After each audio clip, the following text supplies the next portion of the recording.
é a liderança incontestável do Botafogo. Hoje no SBT Brasil, o César Filho fez alusões ao vocabulário das eleições, né? Olha, Flamengo, Botafogo e Palmeiras estão na liderança das pesquisas. Na margem de erro. É ainda a margem de erro. São 3 pontos, né? A diferença estava em 1 ponto. O Palmeiras empatou com o Bragantino em Bragança. O Botafogo ganhou do Atlético Paranaense jogando em Curitiba. E voltou a ter uma diferença, uma vantagem de 3 pontos. Se a gente pudesse imaginar, vamos fazer um exercício aqui de imaginação quase impossível, que eles conquistassem os mesmos resultados em todas as rodadas do campeonato, daqui até o final, os mesmos resultados. A partida entre Palmeiras e Botafogo, na 36ª rodada, seria a final do campeonato. Claro que é muito pouco provável que toda rodada um ganhe, um perca, um empate e eles consigam os mesmos resultados. Mas são os 2 únicos times que dependem só deles para conquistar o campeonato. O Botafogo com mais proximidade do título. O que é esse Botafogo hoje, Emerson? Esse Botafogo foi um caso do ano passado. O Botafogo começou esse ano com muita gente desconfiada. Pô, eu ouvi dizer que teve gente que falou que o Botafogo ia brigar lá embaixo na tabela no ano.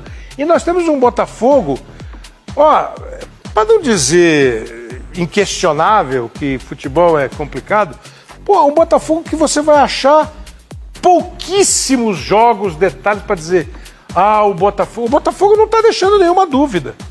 E começou o ano exatamente com essa desconfiança de todo mundo por conta da última temporada que teve aquele final trágico. E qual foi a virada? Então, eu acho que a manutenção do elenco é importante, e o Botafogo fez isso, e trouxe peças fundamentais, e que encaixou muito bem. E o Botafogo vem jogando muito bem, é muito consistente, né, Kleber? Não tem um time no Campeonato Brasileiro que consiga repetir atuações tão bem quanto o Botafogo. Com o mesmo padrão, né? É impressionante. Eu acho que Palmeiras e Botafogo, mas o Palmeiras ainda teve um buraco. O Palmeiras teve uma queda. Umas rodadas atrás, após as eliminações, o Palmeiras... Ficou 5 jogos sem ganhar. Exatamente. Aí subiu. Mas você pega o Botafogo, o time do Botafogo, o John não estava o ano passado, né? Não.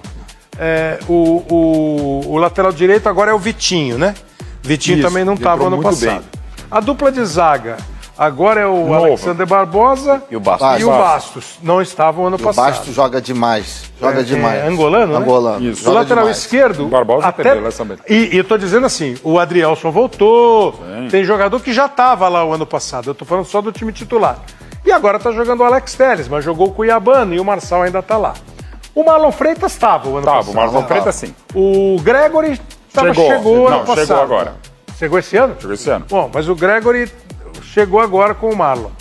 Acho que o Botafogo, com o Savarino e com o Almada, ele conseguiu uma dupla que faz lado e meio de campo boa.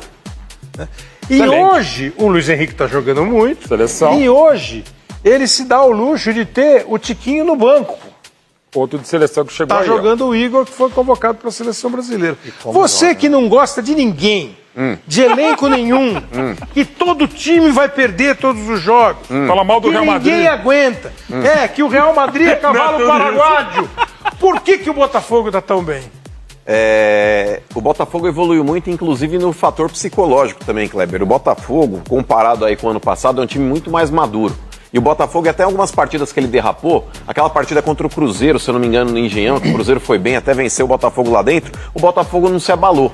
O ano passado, quando o Flamengo venceu o Botafogo no Engenhão, ali o Botafogo tomou um soco no queixo. E aí depois daquele jogo contra o Palmeiras, que houve aquela virada do Palmeiras, ali derrubou de vez. O Botafogo esse ano, além de ter um time mais forte comparado ao ano passado, é um time muito mais maduro e seguro psicologicamente falando. Eu acho que agora, com essa derrapada que o Palmeiras deu, tudo bem, tem um confronto direto, ainda muita coisa pode acontecer, mas eu acho que o Botafogo abriu uma vantagem excelente que deve segurar até o final. E o Botafogo tem a semifinal da Libertadores da América, né, que vai fazer, uma é Atlético e River Plate, a outra é Botafogo e Peñarol. Então tá brigando. O Arthur Jorge veio da onde? Não era? Ele estava do Braga, né? Foi do Braga, né? Foi do Braga e veio pro Botafogo. Tá fazendo um ótimo trabalho aqui. Tem um outro técnico português, famoso, conhecido, o Arthur Jorge, lá dos anos 80, já faleceu, inclusive, né? E ele foi campeão mundial. Ele foi campeão da Europa e campeão mundial com o Porto. o Porto tem 2 títulos mundiais, né? O mais recente, que é dos anos 90, com o... 2004, né? De 2004 com o Zé Mourinho e lá atrás 87. com 87 com o Arthur Jorge. E tinha muito brasileiro lá, Juari, Casagrande, vários jogadores. Então ele me parece ser um cara assim muito... Ele tem a vibração e ele tem ao mesmo tempo uma certa tranquilidade para tocar o time. Agora é o seguinte, você tem a classificação aí, a última, só a parte de trás da tabela? Só se a gente... Pode ser a classificação inteira até, se vocês quiserem. Só para eu mostrar um negócio e entrar num novo assunto aqui, ó. Deixa eu vir aqui para não sair da frente. Aqui. Ó, 60 Botafogo, 57 o Palmeiras, certo? Todos eles com 29 pontos, a mesma coisa. O Fortaleza perdeu do Grêmio nessa rodada, então ficou a 5 pontos do Botafogo. O Flamengo, com essa vitória, chegou, mas o Flamengo ainda não consegue alcançar o Fortaleza, mesmo se vencer o jogo a menos que ele tem. É um confronto com o Internacional. O São Paulo perdeu